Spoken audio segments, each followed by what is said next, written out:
మెదక్ జిల్లా తూప్రాన్ మున్సిపాలిటీలోని అయ్యప్ప దేవాలయం వద్ద గజ్వేల్ నియోజకవర్గ కాంగ్రెస్ పార్టీ ఇన్ఛార్జ్ మాజీ MLA Tumkunta Narsareddy municipal chairman Jyothi Krishna CC road పనులకు శంకుస్థాపన చేశారు. అనంతరం అయ్యప్ప దేవాలయం ముందు ఏర్పాటు చేసిన ఐమాక్స్ లైటింగ్ సిస్టమ్ ను వారు ప్రారంభించారు. ఈ కార్యక్రమంలో కాంగ్రెస్ పార్టీ జిల్లా అధ్యక్షులు ఆంజనేయులు గౌడ్, కాంగ్రెస్ పార్టీ మండల అధ్యక్షులు Bhaskar Reddy, vice chairman Srinivas, municipal కౌన్సిలర్లు శ్రీశైలం గౌడ్, భగవాన్ రెడ్డి, నారాయణ గుప్తా తదితరులు పాల్గొన్నారు.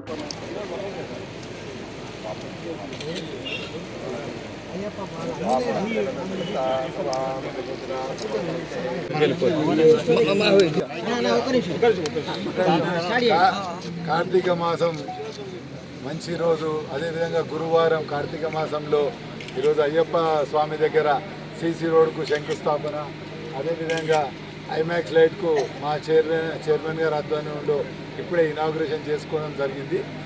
ఈరోజే గజ్వేల్ తాలూకాలో కూడా ఈ సంవత్సర కాలం అయింది మా కాంగ్రెస్ ప్రభుత్వం రేవంత్ అన్న నాయకత్వంలో ఏర్పడి విజయోత్సవ ర్యాలీ అంటే ఈ సంవత్సరం నుంచి కాంగ్రెస్ ప్రభుత్వం వచ్చినాక ఎన్ని కార్యక్రమాలు పెట్టుకుంటారు, ప్రజలకు ఏ విధంగా మొదలైంది, ఏ విధంగా మంచి జరుగుతుంది అనే ప్రచార కార్యక్రమం కూడా సాంస్కృతిక వాళ్ళ ఆధ్వర్యంలో ప్రొద్దున్నే మేము గజ్వేల్లో వాళ్ళ ప్రచారార్థాన్ని స్టార్ట్ చేసి వాళ్ళు అక్కడ ఇప్పుడు సంవత్సరం నుంచి కాంగ్రెస్ చేసిన అభివృద్ధితో పాటు రేపు కాలంలో చేయబోయే అభివృద్ధి గురించి కూడా వాళ్ళు ప్రచారం చేస్తుంటారు. దానికి పొద్దున్నే ఇనాగ్రేషన్ చేసుకున్నాం.